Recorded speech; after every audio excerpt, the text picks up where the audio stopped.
Დავბრუნდით პირდაპირ ეთერში, ეს არის ახალი 9-ზე მცირე ფერმერთა მხარდაჭერის პროგრამა დასასრულს უახლოვდება. პროექტის ფარგლებში მიმდინარე ხუნათესვის სამუშაოებს დღეს პრემიერ-მინისტრი დაესწრო ბიძინა ივანიშვილი მარნეულის რაიონის სოფელ თამარისში იმყოფებოდა. მთავრობის ხელმძღვანელმა ადგილობრივებს რამდენიმე დაპირებაც მისცა. გზა, სასმელი-წყალი და სათბობარაგება რაიონისთვის ისევ მთავარ პრობლემად რჩება. Წლობით აუთვისებელი მიწების დიდი ნაწილი სოფელში უკვე მოხსნულია, გლეხებს ახლა ნაკვეთებს უფხვიერებენ. სამთავრობო წახალისების შემდეგ სასოფლო-სამეურნეო დარგის განვითარების ტვირთი უკვე მცირე ფერმერებზეა. მათზე ვისაც 300 ლარის ოდენობის დახმარება სათესლე მასალისა და მიწის კულტივიზაციისთვის სახელმწიფოსგან კიდევ მისაღები აქვს. ფიზიკურად არწმუნდა ხალხი, რომ აი ტრაქტორები მოსული მუშაობენ ხნათესვა მიდის და რაც შეეხება ხელისუფლების მიერ გამოყოფილი თანხები, ესე იგი ხმარდება კონკრეტულად სოფლის აღორძინებას. კონკრეტულად სოფლის აღორძინებას ხმარდება. ეს რა თქმა უნდა ძალიან მისაბაძი არის და ძალიან სასიამოვნო რამე არის ესა. სასოფლო-სამეურნეო ბარათით ქვეყანაში უკვე მილიონამდე მცირე ფერმერი სარგებლობს. მიწათმოქმედების დამატებითი წახალისებისათვის სახელმწიფო თანხა ამჯერად სარწყავი მეურნეობის მოსაწყობად დაიხარჯება. გლეხთან პარტნიორული ურთიერთობით სახელმწიფო ძლიერი სოფლის ხილვასურს. წლების მანძილზე ელოდნენ ეს ადამიანები იმ შესაძლებლობას, რომ ეშრომათ.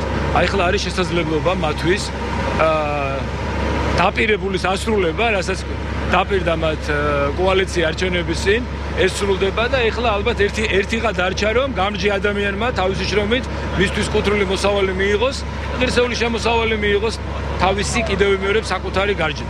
გაზი გვინდა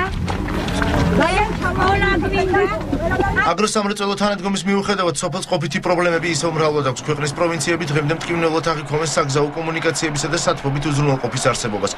ეკონომიკური განვითარების თანმიმდევრული პოლიტიკით მთავრობა სოფლის მოსახლეობას პრობლემების ხანმოკლე დროში მოგვარებას პირდება. ბევრი პრობლემებია სოფლებში, ხო კარგად მოგეხსენებათ, რომ სოფელი იყო მიტოვებული. ჩვენ უნდა მივხედოთ ჩვენს ქვეყანას.